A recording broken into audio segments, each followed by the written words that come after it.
Hi guys, welcome back to my channel.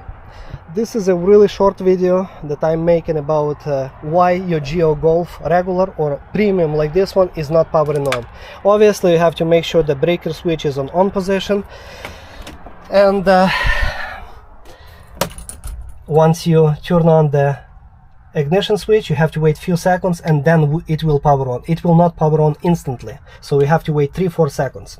Now if you waited for 3-4 seconds and still no display on, it could be many more reasons, like the wiring on the top of the battery terminals, maybe defective battery, maybe unplugged charging port from the inside. I have a detailed video about that. But before you're going to disassemble any of the panels, including the dashboard panel, to look if the switch is plugged in, ignition switch is plugged in, or to test if any of the batteries got disconnected, here is a really quick method to test it.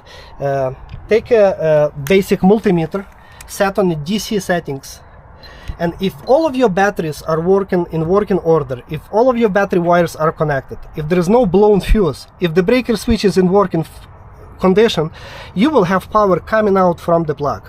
Same power as you will see from the charger basically. So let's see. I'm going to connect only to those two pins and look at the display.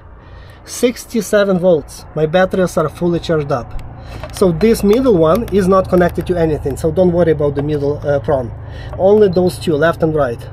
If you see voltage coming out, that means that you got no problem with the breaker switch, no problem with any of the two blown fuse that's inside of the battery compartment. There's no loose wires, there's no problem with batteries. You have an obviously problem with the ignition switch, so remove the panel, look if it's plugged in. If the ignition switch is unplugged, simply plug it back and it's an easy fix.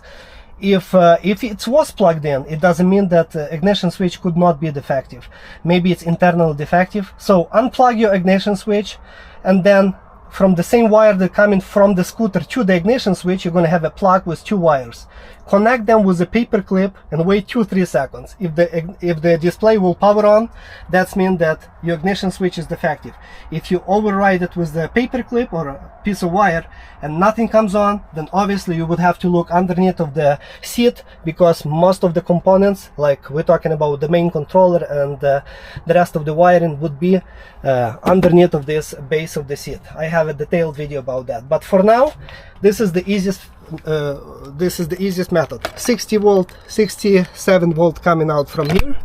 So as 67 volt, in my case 66.9, as you see, coming out on the display, same voltage, batteries and the display, and the last, your charger is supposed to produce pretty much the same voltage. So two prongs,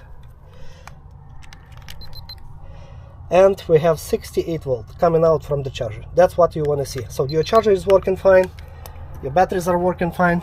Look for your ignition switch, and the very last would be a very rare issue, that would be a problem with the controller, which is located under the seat. You will have to remove the couple screws that holding the seat down, one of them here, another one here, and then slide your seat all the way to the front. You will have same bolts on the front. Lift up your seat and you will have access to the main controller of the scooter. That's it. So this is before you're going to remove any of the panels. All right, thank you. I hope that was helpful. God bless you guys.